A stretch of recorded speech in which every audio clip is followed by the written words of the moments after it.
All right. Good morning, good afternoon, good evening to wherever it is in the world you are streaming. Here in the Twitter app, Twitch, YouTube, Prophet X's channels. What's going on out there? What's good? I see the chat. I see you guys. What's up, Steph Bose? Chips O Dank. I don't know where you guys come up with this shit, but it is time for Monday's Safe Space with Wob.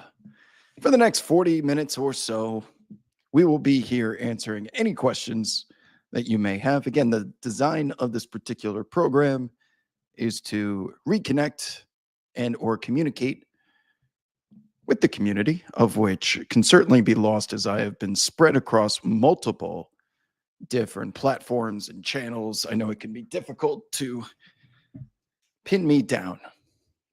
You know what? So I decided for the remainder of at least the NBA season until the summer that 3 times a week we would do this particular show where fans, commenters, and whoever could come in here and ask me whatever the hell you want. Whether I decide to answer, it's another thing. But you should feel as though this is a safe space.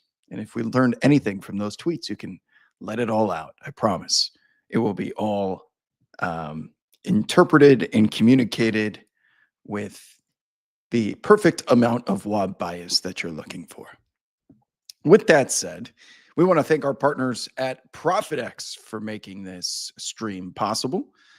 As usual, throughout the entirety of this program, if we're waiting on some big news tonight in the NBA, by the way, waiting on Jokic, Curry, Jamal Murray, Halliburton.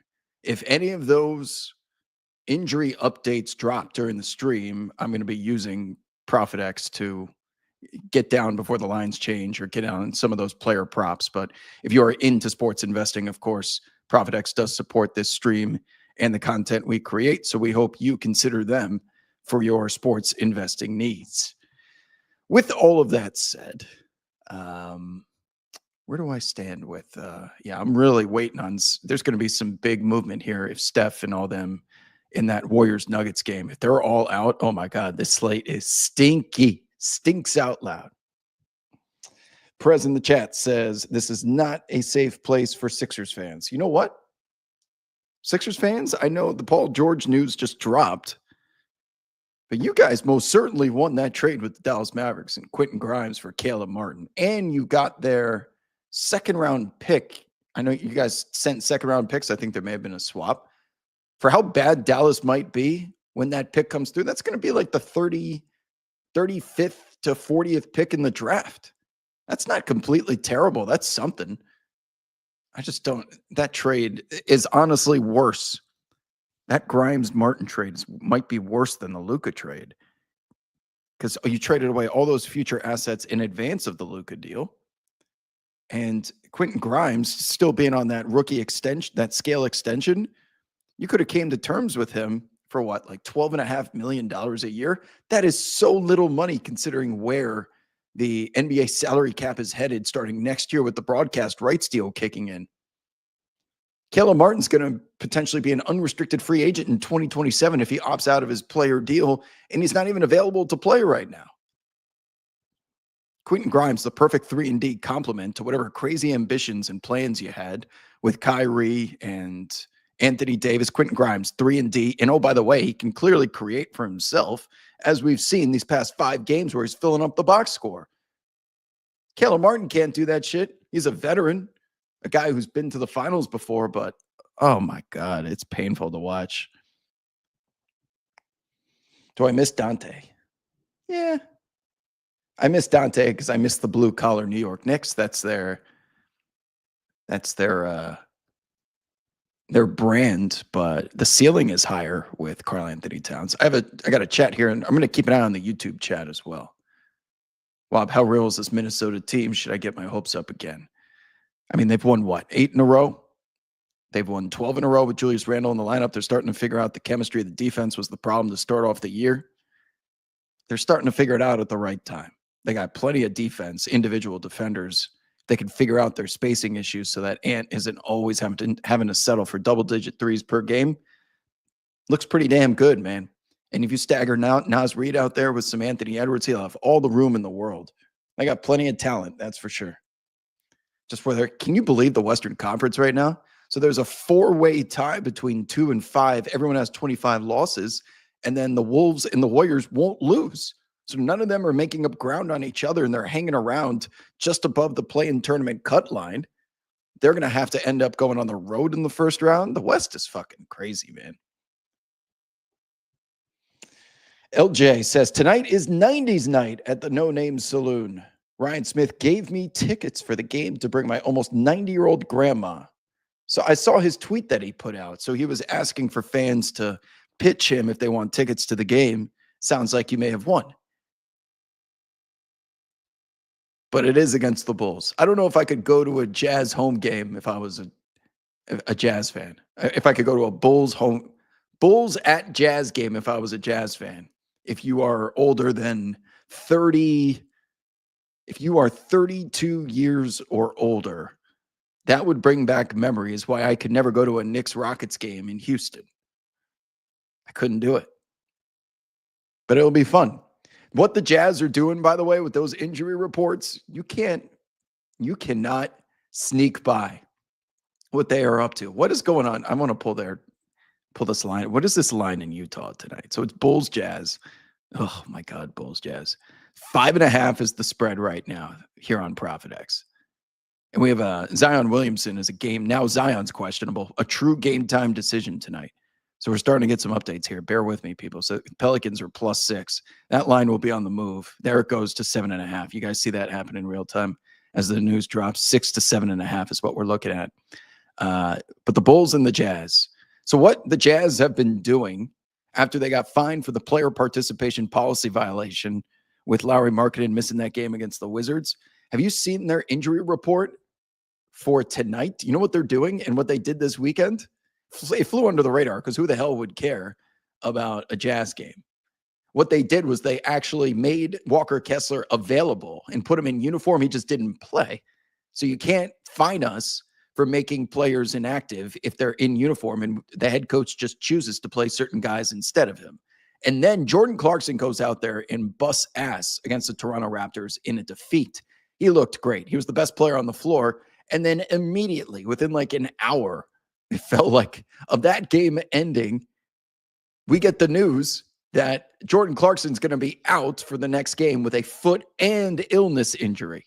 So now the Jazz are putting two different injuries into the parentheses, because if you're saying the foot injury is not real, he's also sick. You're going to prove that's not the case too.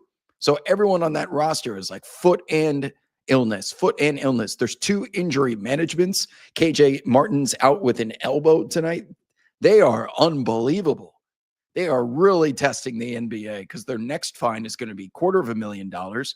And we have seen the NBA fine the Dallas Mavericks 2 seasons ago for conduct detrimental to the league for that shameless tanking they did in the final week. Well, guess what happened? The tanking worked. They were able to keep their pick, and they got Derek Lively II out of it, who was mainly responsible, in addition to Luka and Kyrie Irving, and getting that team to the finals, got them through that Oklahoma City series with his offensive rebounding. So that what the Jazz are doing is very clear, and it will work. And all the money that they spend, you want to talk about Ryan having tickets? He's got another drawer probably with $1 million set aside that we will keep running out this injury report strategy and having guys in and out. You know, Markkanen played the most recent game. Now it'll be John Collins' turn. Then it's Colin Sexton's turn. One at a time, they'll all be in the lineup so that the NBA can't really fine us. We'll keep losing games and we'll finish with the worst records. So the furthest that we can fall in the lottery is 5th. Even at 5, you're getting yourself one hell of a player in this draft. Keep an eye on what the Jazz are doing. Not sneaking that past me. And oh, by the way, did you guys see the final seconds of that Spurs Pelicans game from over the weekend? I don't know why you would be watching this. Only true sickos would. But the Pelicans ran 4 verts in the final seconds, down by 4. They ran the Indiana Pacers 4 verts play, trying to get a 4-point play. Jose Alvarado is running dig routes in the backcourt, and the Spurs are 20 feet off the ball, and he's just running back and forth, trying to get them to press. Phenomenal. Talk about a copycat league. Quick question, LJ. Why would the Jazz make tonight 90s night? Why would you make against the Bulls 90s night? Why would you want to remember the 90s against the Bulls? Who's in charge of marketing there?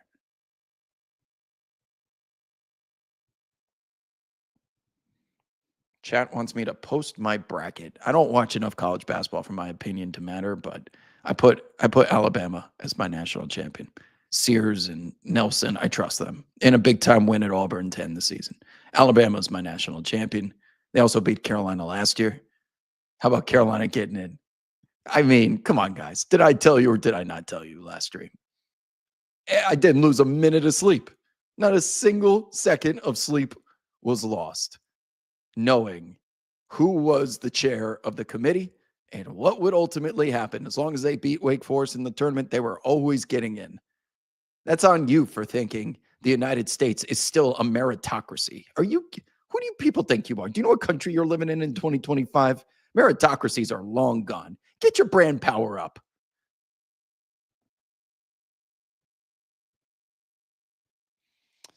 Let's see. What else do we got? Yeah, I'm sure that was Ryan's idea to do 90s night, but why would you pick the Bulls?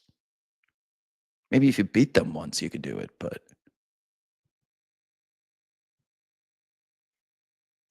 Reese in the chat says, I think the Warriors should wait for the Denver injury report. They likely are. Have you guys seen the slate tonight? There's five 10 o'clock games and like 10:30. They're all West Coast games tonight.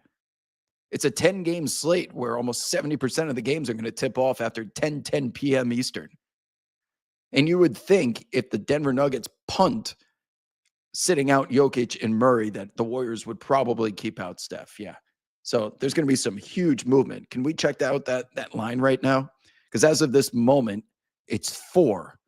But that will be on the move. According to ProfitX, it's at 4. That line will certainly. Yeah, you know what? Let's see. I kind of want to just put $20 on the Warriors just in case. Because if Jokic and all them are left out, this will balloon to 10 if Murray and Jokic are out. I'm going to just book $20 on the Warriors here. Hold on. Will it take it at minus 105? Best odds that I've seen. All right, we'll take a little prospect bet. All right. You guys keep asking me about tennis. I'm a 4.0 with 4.5 energy. Isn't a 4.0 practically a pro? That's too high. I think isn't 3 and 3.5 more for rec players and country club players? I think I'm a 3.5. I don't know I haven't looked up the scale though. Yeah, what's up? I'm here. I'm reading the chat. This is chat only Q&A. When I do these streams, I have no plan whatsoever. You guys have to keep the show afloat. Otherwise, I'll just stop doing Q&As. I get complaints all the time about not doing live streams anymore. This, you don't do this. Here, I'm here. But it has to be between these hours. It's the only hour I have off. Lloyd says, I've always read it. Sorry, I'm trying to figure out what you guys are in reference to. Hold on. Will I be at the Suns-Knicks MSG game? I will not. Those Phoenix Suns, oh my God. That is one of the most cringeworthy teams I've ever watched. What a waste of star power. They are a bunch of, what do you kids call them? NPCs on defense? Aren't those the computer automated characters in video games that just walk around the sidewalks and do nothing? They are artificial intelligence of defense. Oh my God. They do nothing. They just stand there like gargoyles. They don't attempt to deflect. They don't box out. Oh.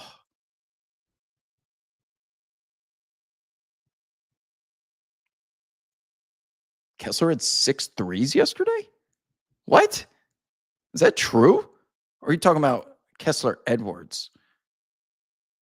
Wait, there's no way Walker Kessler shot. Oh, he shot 6 threes? Walker Kessler shot 6 threes yesterday? Oh my God.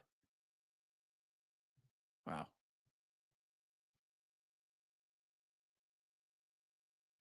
As a Kings fan, will I ever experience joy again? Was that season where you guys had the beam not joyful? Am I not merciful? What's up, Helwick? Helwick, you're famous. One of our commenters was They took a screen grab and put it on all the NBA websites for him identifying the Mikal Bridges. The Mikal Bridges hit the game-winning shot in the 2 games with the most lead changes in NBA history. Good job, Steve. Everyone else scooped up your findings.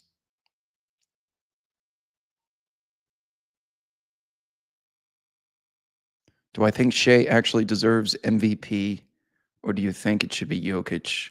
I think Jokic is the best player in the world, and I think Shea will win MVP. Does he deserve MVP? I've been back and forth all year. Yeah, I'm leaning towards he deserves it now. That guy's so good. Him closing out that game against Detroit. Oh boy. I mean, they're so far in first place too, regardless of where Denver finishes. I think but 2 things can be true. That the MVP doesn't go to the, because just call it the best player in the world award. That would go to Jokic every year. MVP is in regards to single seasons. And I think he checks the box in regards to the subjective opinion of the definition of valuable. I think he does it the best. Yeah. Could change. They have me talking about it. Successful marketing. Oh, you're talking about the Jazz and the Bulls.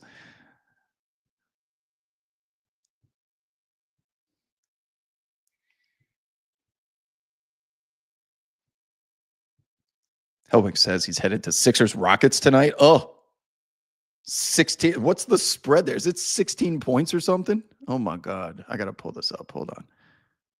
How big of a favorite? The Houston Rockets are on a winning streak right now.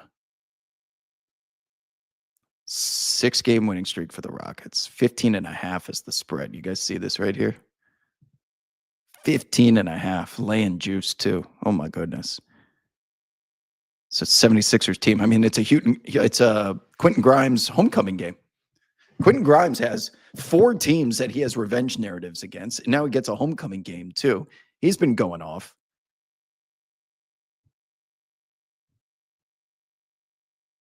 Yeah, even Gershon Yabusele might be out for this one too. Paul George out for the year. Sonic asks, yo, Wab, is Tibbs the right coach for a championship team? Will we ever get the best out of Mikal? I feel like he can only maximize 2 big guns at max. Okay, so regarding Mikal, a couple of times, let's go through the 3 times this season that he's been in the news. It was in the preseason because of his, what are the Knicks tonight? Knicks are catching 7 points, or laying 7 points at the Garden against the Heat. I'm curious what Mikal's, before I answer that question, what is Mikal's, like, but it's 15.5 would be my guess on points scored. Let's see. 16.5? 17.5. All right. All right. So there's a reason why this number has just been slowly going up. And coming out of the preseason, all of the conversation around Mikal was that hitch in his jump shot. The whole preseason, everyone was like, do we have a problem here? Well, he fixed it the first week. He shut the noise down. Then he was kind of quiet going into, Christmas week in the Christmas Day game against the San Antonio Spurs. Knicks fans are like, where is Mikal? He has the biggest game of the season. Right on cue, 2.5 months later, everyone's like, where's Mikal? Why is he not stepping in, especially with Brunson hurt? And why is he not having more, volume of shots, whether they go in or not? And then he has that game in Portland where he hits that game winner, that buzzer beater, and he shuts everyone up again. And even in a loss in Golden State on Saturday night, I was really pleased with how he was seeking out the basketball, because he does this thing where he hangs out in the corner. And he's so used to Jalen Brunson driving, kicking, that he stands over there and he gets shots up in the corner. He was leading the league in right 3-corner percentage for like the first half of the year. But now that Jalen's gone, we need him to initiate and create offense a little bit more. So what he does is he flashes to the nail on the free throw line every time that high ball screen action gets blitzed, it gets switched, it gets doubled. He always flashes to make himself available. And he loves that little spin, turn around, fade away from 15 feet away. And that's kind of his game. He doesn't put the ball on the floor for more than 1 or 2 dribbles. And then he gets up those middies. And I thought he did a fine job of seeking those out and giving us some when we needed it the most, despite the defeat. The Knicks, just similar to the Suns, they rely so much on making tough shots, and then they give up wide open layups at the other end, and they miscommunicate getting back on defense off of a free throw. The other team just walks to the rim. It drives me mad, but it is what it is. But yeah, like the shit between Tibbs and Josh Hart, every NBA team communicates like that. We just happen to have the camera on them at that time. That is happening so much more than any of us know. Nate in the chat says, Wob, I think this postseason has a lot of potential to be the best in quite a few years, especially in the West. I would say because of the West. Other than the 9-10, those two teams that are going to finish 9-10 in the West are drawing dead. Because it's going to be the Suns versus like the Kings. And they will both get swept by Oklahoma City. But after that, yeah. We won't know the matchups until the final days. And there's so many, like, can you imagine Lakers Warriors? Can you imagine Wolves Nuggets again? Could you imagine Rockets Grizzlies with Dillon Brooks versus, Memphis? There's so many options that make those matchups intriguing. I don't know if there's a bad one to be had. And in the East, I said it on the radio today, and I'm going to stand on it, even though I was a little bit of a prisoner in the moment. But I do think the Orlando Magic would win 2 games in a 1-8 first round series. I think they would lose the series 4-2. It would not be a sweep. I think they can steal game 1, win game 4, and then lose games 5 and 6. They are not scared of the Cavs. They just went to a 7-game series with them where they would argue we probably should have won this series. They win that game last night in Cleveland, or yesterday in Cleveland. It's crazy. I know it sounds crazy, and the Magic have been struggling to score the basketball, but those other 3 teams that are going to be in the Eastern Conference play-in tournament, the Cavs will sweep them out the door. Won't even be close. But the Magic, I would not want to see. That would make for an intriguing first-round matchup because there won't be many to be had in the East. Boston's going to sweep whoever. Cleveland will likely sweep whoever unless it's Orlando. And then you have Bucks Pacers kind of with their little rivalry and, whatever. But those are 2 teams that are in tier 2, tier 3. Knicks and the Pistons could get feisty. But it could be Knicks Pacers, depending on how the Pistons win games. Still a lot of time here. When's the last time I ate a vegetable? 7th grade, 8th grade. I accidentally ate. I'll tell a quick story. So when I was visiting colleges way back in 2004, I had a meeting set up. My mom and I got invited to some admissions person just to have a informational meeting about doing our best to meet people and network, right? We get invited to one of these lunches, these fancy lunches at Wake Forest University because we were bouncing around schools in North Carolina. It's this super fancy dinner or fancy lunch. And then I end up eating this soup I'm like, boy, is this good. And I practically eat the whole thing. And this is meant to be, it's kind of a formal place. And you're having lunch with a stranger. My mom is over there just laughing her ass off. I'm like, what the hell's wrong with you? And when we get to the parking lot after the lunch, she's like, do you know what you ate for lunch? It was cream of broccoli. I ate a whole bowl of cream of broccoli. I don't know if that technically counts as a vegetable, but I ate it and I liked it. And I was like, no. Now, granted, this cream of broccoli was like 5-star cream of broccoli, but it is what it is. That's probably the last time, though. Okay, chat's more active today. We love to see it. Appreciate you guys hanging out. Am I only reading YouTube questions? No, I'm reading Twitch, YouTube, and Twitter questions right now. That's why I'm looking on the side of the screen. Do I like the direction the Blazers are going in? What's up, Max? Yeah, I mean, I like them only because of Toumani Camara. I'm a big Simons guy too. I think Simons can be a go-to option on a playoff team. But Toumani Camara is like the franchise for me at this point. He leads the league in charges. He is Dillon Brooks, but he's just not an asshole. He's that type of defender. He is special defender. I've seen him meet because there have been a couple times where I've bet on Portland and I'm like, oh, here's another dunk against these guys. And here comes Tamani Kamara to like meet a center at the rim and just throw it back. And I'm like, oh my God, you pay so much more attention especially when you bet on these teams. I'm always paying attention to every dribble. And like Tamani Kamara has saved this defense so many times, single-handedly. He's a fucking menace. Oh, he should be first team all defense. Am I eating spaghetti with meat sauce tonight? No, the last time I had that was on Friday.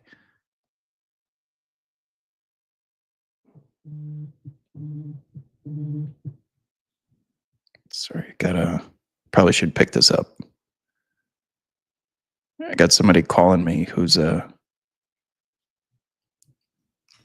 have to call him back. It's the guy who's responsible for essentially getting me all my player interviews. Agent, and he's always looking, especially, I know exactly why he's calling. He called this time last year too. This is when we did the Naz Reid interview. And you remember Naz Reid won Sixth Man of the Year by 1 vote? Was it 51-49? Helwick will be able to fact check me on that.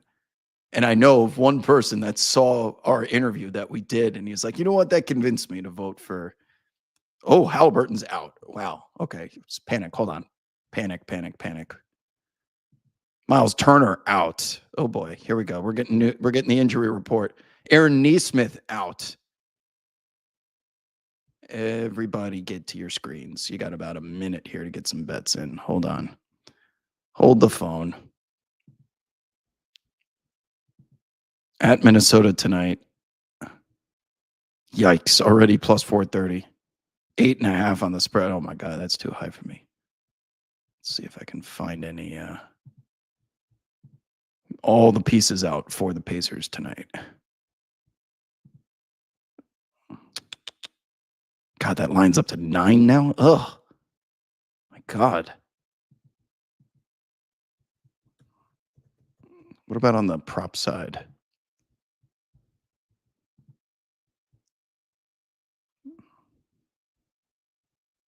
Nesmith, McDaniels, Matherin. We're going over here on Matherin. Someone can give me. I'll make my own odds. Someone want to back? Somebody want to try and fade me?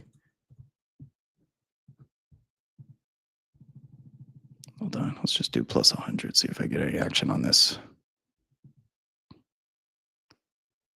Nemhard. Let's request some props overs here. Okay. Got that through. Nemhard. Okay. ProfitX, it's peer-to-peer exchange, so I'm going to need someone to match me if you want to fade my Nemhard, Matherin overs that I just booked. Got to get some more liquidity in the market here. Feel free to join me if you want to fade me, but those numbers are going to get gassed. Let's see. Turner. Oh, that's so annoying. Looking at other markets just to see for comparison numbers here. Nesmith, Turner. Okay. Maybe grab something live. I think they got live on here too. All right, where were we? How do you feel about, sorry, I missed some more comments. Let me scroll for a second. Wyatt in the chat is asking, what's the highest option Jordan Poole could be for a winning team? Second, third. He could be the second scoring option on a winning team, yeah. Would you consider his Nuggets game winner a bad shot by Paul? No, he stepped into it. Like, these guys are I didn't realize how far away these guys are shooting the basketball until I played in a 3-on-3 tournament at Barclays Center a couple years ago, and it was with the NBA three-point line. I got to get my whole body into those shots. When Damian Lillard just stands there and flicks the ball like 35 feet, and Steph Curry, you underestimate how strong these guys' legs are, that they're able to generate enough power to get that ball to the rim without needing a full windup. And like, God, that shit was far. And Jordan Poole launched that shit from like 35 feet away, like it was nothing. I love the celly. Is that I'm drowning? That has to be an I'm drowning celly, right? because it's a combination of him drowning, but it looks like he smelled something bad too. It makes no sense unless you figure out his last name is Poole. Oh, Prophet X, hater in the chat says Andrew Nembhard. Someone matched my Andrew Nembhard play. Yeah, good luck. You're probably going to lose. And thanks for giving me even odds. Doug says, I listened to you and Antonio Danos on XM the other day. Good stuff. Hey, thanks, Doug. Who's the most underrated defender in the NBA right now? Tumani Kamara. Easily. Easily. Not even close. More chats from B-Ball for Life. How do you feel about the nightmare as the name for Draymond's night night? It's appropriate. Very appropriate. So, yeah, if night night is like the happy dreams, Draymond is always the nightmare. He's such a villain. Oh, my God. Cat didn't ask for any of this. Okay? Cat was just minding his own business, attending to the funeral of a loved one. And not only did Draymond not apologize, he's now using all of this toxicity and negative energy to really inspire his play. This is what he does best. And then he's going up against Cat. You got ABC with Lisa Salters trying to bait Cat into an answer during the first quarter interview. That was shitty. And then you got Draymond out there calling him soft and sending him to the bench. And Cat had a really good beginning of the fourth quarter, too. I thought he showed up and he met that energy with what he does best. But what I didn't love, if anything, I didn't love the Knicks players just going up and dapping up Draymond after the game. Pat Riley in the 90s Knicks would have never allowed that. When Jeff Van Gundy was grabbing PJ Brown's ankles, they did not go up there and say, hey, good game after that shit was over. No. You think Charles Oakley and Anthony Mason? This is why people miss the 90s. This is why people miss the 90s. Mikal Bridges, OG, whoever going up there and dapping them up. I didn't love it. I thought it was bad optics. I would have, you stand with your brother who just walked off the floor and obviously had a little bit of beef. He's the one with the beef, not Draymond. I would have liked to see the Knicks, keep that whole blue collar basketball sentiment going. And I understand that the game has evolved, that it's not that serious anymore. And everyone's in business together. And Draymond's a vet who has connections down to when these guys were coming up. But I do miss the days when these guys' paychecks were only if you won or lost. That's what made the regular season so passionate and why they cared so much. They didn't have social media checks. Not everyone had a shoe deal. Not everyone had 8-figure ventures off of the court. The checks cash regardless. And that's kind of the problem right now, which adds to their apathy. Howick says, East first round going to be a waste of time outside of Bucks Pacers. Pistons Knicks will be close. Jalen Brunson comes back. We can't just assume he's going to be 100% healthy. I think that's a 6-game series. Cavs Magic getting 3 NBA TV games. Yeah, I think that's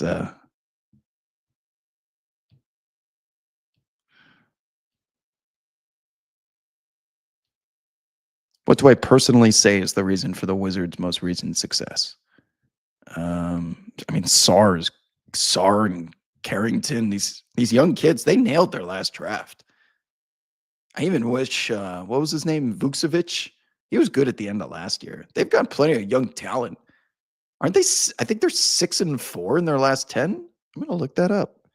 They've lost the number 1 tank spot to the Jazz, I think, or they're about to. I'm going to look it up right now. What are the Wiz kids up to? The Wiz kids are 6-4 in their last 10. I was right. 15-51 on the season.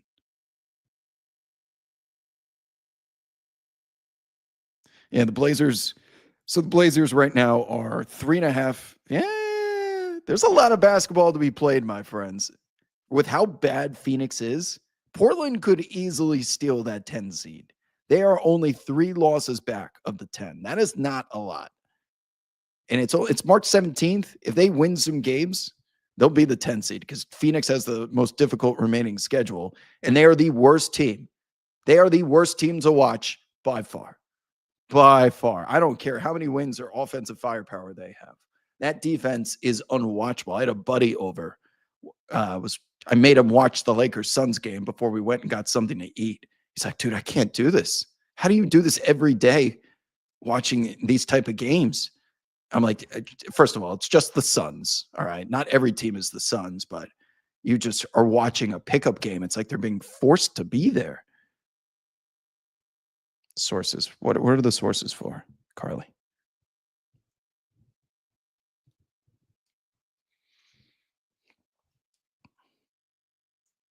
I don't have any sources right now on anything. I'm trying to think there's anything I know about that I'm not able to share. I don't think there's anything at this moment that I have locked away in the WAB files. Because the problem is people tell me things because they know I'm not going to say them publicly. So you know more and more, but since I'm not a reporter, you can tell me and just assume it's going to be off the record because it is. But yeah, as of this moment, I don't have any proprietary info, even regarding media stuff. I'm always up for some media drama, but I just don't have time. Bobby Portis deserved more love. Yeah, it was Naz Reid. Naz Reid was the right pick last year.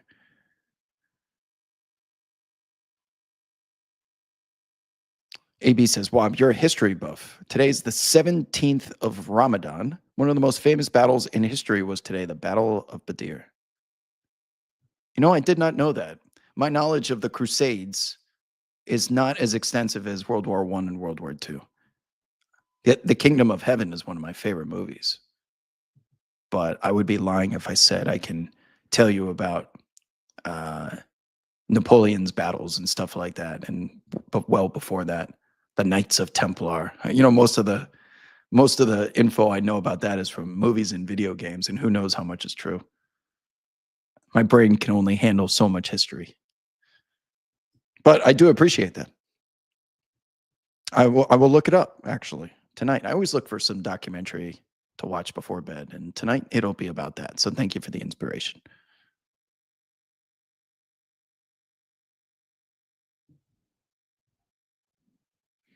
Sam says, did you see in a one-game sample size last night, Hartenstein was better heads up than Giannis, outplayed him on both ends and guarded him all game? First of all, as someone that watched Isaiah Hartenstein do his little flippity flips all year, I miss those. They never miss.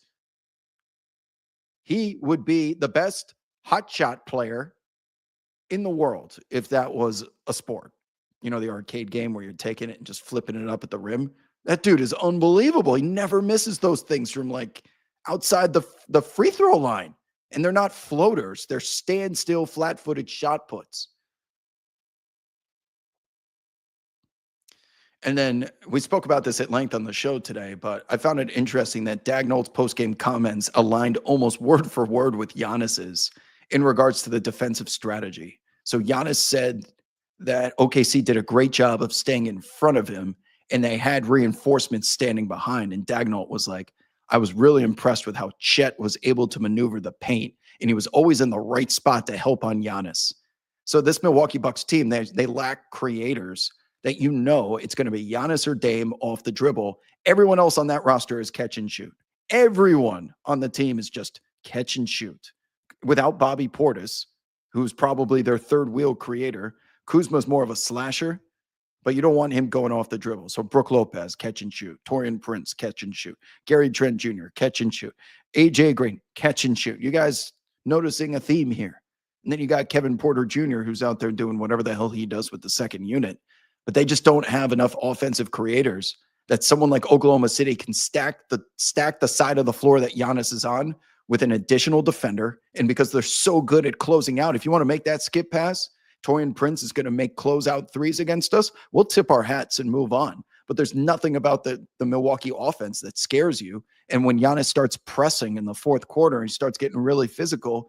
Every single game against these good teams, Ty Jerome drew a big charge last night, or not last night, but Aaron Nesmith when he slid under and got dunked on, but his heels were up. That wasn't a wrong call. His heels were above the restricted line, but he slid under Giannis. That was a charging call. And then there was another charging call in the game last night, I think against was it Caruso or something?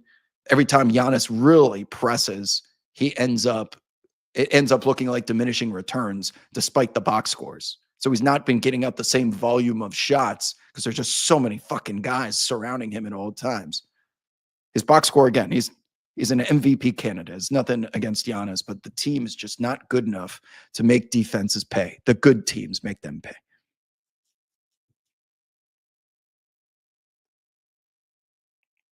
Have I read Citizen Soldier? Excellent World War II read. I unfortunately have not. I've done my part in visiting all of the different sites. The only ones I have left are Normandy, and I guess I'd like to see, because I've been to Dachau. I don't know if that means going to Auschwitz. I've seen enough concentration camps for a lifetime. I don't know how much I'll learn. If it's worth that trip to go to the middle of Poland, right? Living on the west coast of the United States. But um, yeah.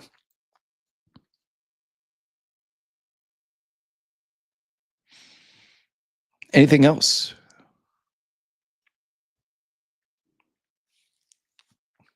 That's it. It's all basketball questions today. You guys are allowed to ask other stuff. I'll permit it.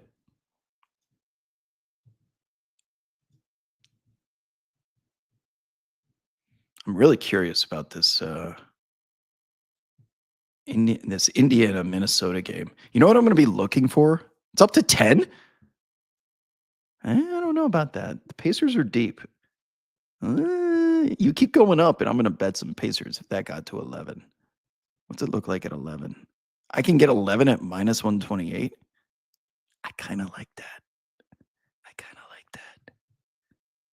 I'll put 10 on it just for the hell of it, just to prove how right I am.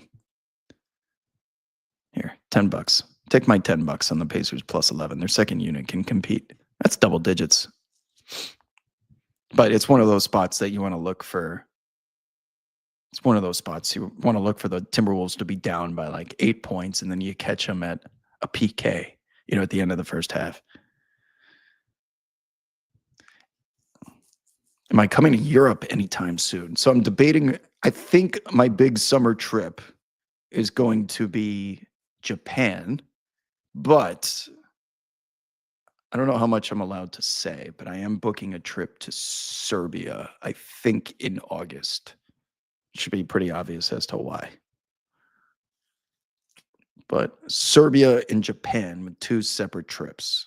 If I go all the way to Serbia, then I'm going to want to like go to Budapest for a weekend and stuff like that. Did Cade deserve 2 texts? He must have said something. That referee is not notorious for a quick hook. He must have said something, magic words that we didn't get to see him. Do I think Luka has looked like Luka recently? Faith in playoff? Yeah, I mean, that game against the Suns, that was so insulting when he goes to the bench and says, I've never been so open in my life. And it wasn't because LeBron was on the floor. That wasn't complimenting LeBron's gravity. That was, God, Phoenix is just that bad. Kevin Durant over there, like, you ain't going to get that shit in the playoffs. And won't, yeah, you're right, because Phoenix won't be in it. That's why he won't get that shot in the playoffs.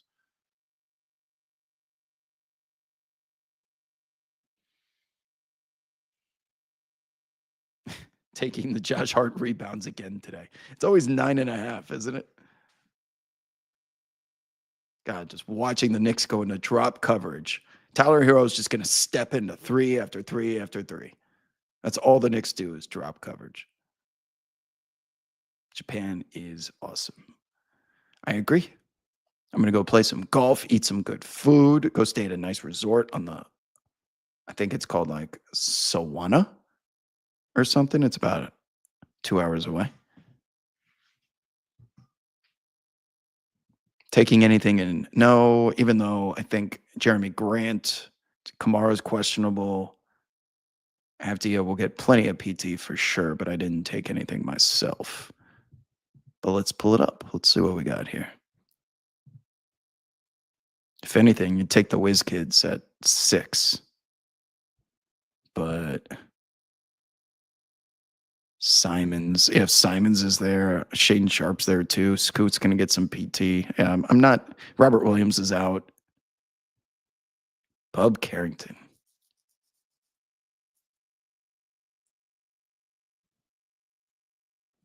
Habino asks, was the drop coverage always an issue with Tibbs and became more evident with Cat on the floor? Well, he put Mitchell Robinson into drop before they traded for Karl Anthony Towns because Mitchell Robinson's so good at closing out. He's one of the, like him and Giannis and Anthony Davis are in a very exclusive club of guys that can block a corner three, closing out from the block on the free throw line. That's how versatile their wingspans. Like Mitchell Robinson has blocked more threes than I can count, which is crazy to say out loud, but it's true. And if Mitchell Robinson's in drop coverage, it's a lot different than if Cat's in drop coverage because Cat doesn't have that closing foot speed, nor does he have the athleticism to go get that ball up in the air without fouling. But Cat's drop coverage, he backpedals like below the free throw line. And then Steph Curry just steps into a wide open three. It's so bad that Draymond Green was just pick and popping. And there was no reason for him to roll because, I mean, OG and Deuce, they're fighting through that screen. And all Steph needs is the smallest glimmer of space and or light. And the ball's going up and it's probably going in. And there's Karl Anthony Towns down there on the free throw line. Why are you going into drop coverage when the screener is never rolling?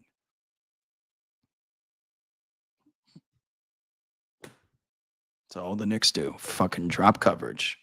I'm a broken record. I've been talking about it all year. It's just drop coverage. They wear their defense like a sign around their necks. It's brutal. Have I felt a different energy in LA due to Luka's arrival? You know what? I have. A lot of these poker games I go to, all they want to talk about is Luka, Luka, Luka. They love him. The Laker fans love having Luka on their team. Stevie Ray asks, is there a consensus on the new CBA? Or either side counting the days to get back to the negotiation table? Probably, yeah. Probably, considering the amount of money that's about to come in. And they got plenty of things to talk about, whether it's this tanking issue, player participation. There's something else we talked about on today's show. I forgot.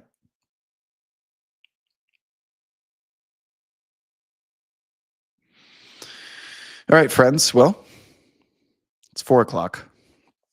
What else I'm trying to think. Hold on. There was something else that Ryan and I talked about today.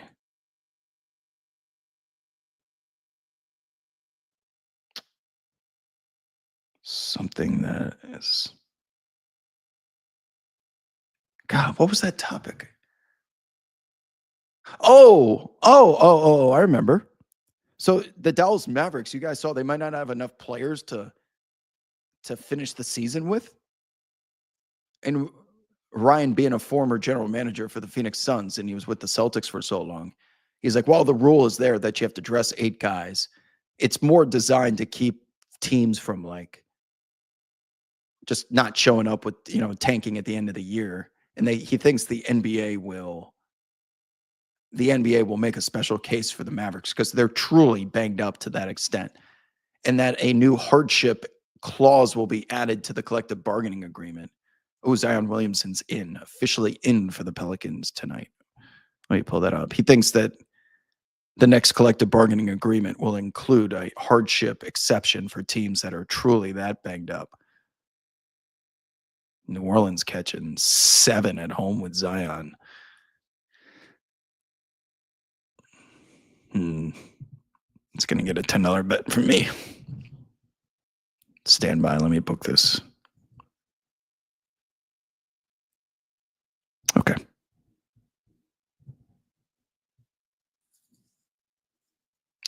Andrew Wiggins out for the Heat tonight. Opinion on Sabrina's shoes? Oh, they're amazing. I love them. Have I seen Simmons and Goldsberry about moving the NBA season to start in December and end in July? We've been over this. Yeah, it makes sense on paper. Not overlapping with the NFL like that, and you go into the summer, you'd have all the attention in the world, but people's content consumption habits change starting July 4th weekend. They don't watch TV. They're on vacation. They're out. There is less TV viewership during the summer. So while it makes sense, I don't think that it will be enough to change getting people to stay at home to watch the NBA finals and the playoffs. I don't.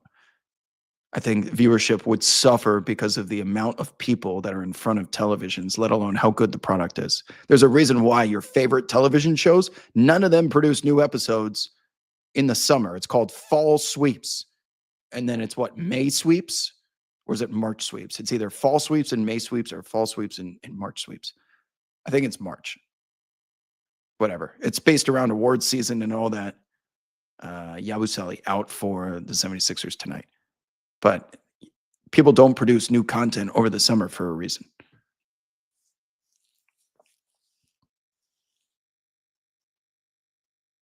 November and May. Thank you. Okay, so November and May. I thought it was March or May.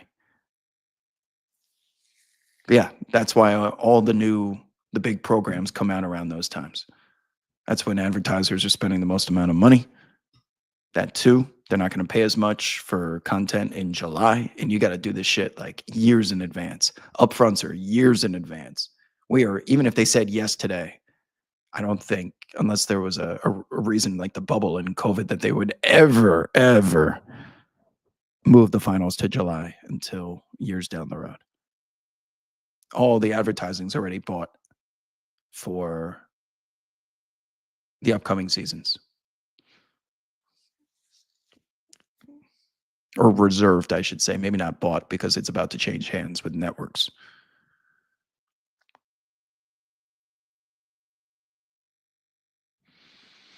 Yeah, stadiums too. Stadiums have concerts during the summer.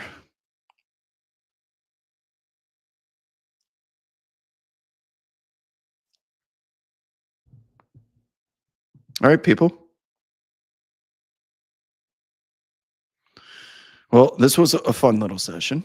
Again, you're allowed to ask. This is meant to be a Q&A. So if you have any questions about anything going on, I'm here to answer them. We'll be back on, usually it's going to be Monday, Wednesday, Friday, but I need to do Monday, Wednesday, Thursday this week because I had to pick up, I had to switch my Bleacher Report show with whoever's on a Friday. And for that reason, I'm going to be, usually my Bleacher Report show is Tuesday, Thursday. And this is Monday, Wednesday, Friday, but it's going to be Monday, Wednesday, Thursday this week. But yeah, come back in Wednesday. I'm here for you guys. So if you want to chat, if you don't feel like you have the time or ability to find me on some of these other platforms, that's what this show is meant to be. So take this time. If you're interested in what I have to say or what's going on, this is meant to be the opportunity to engage, dedicate 45 minutes to an hour for you guys every day or every other day. So until next time, I'm out of here. Adios. See you on the timeline.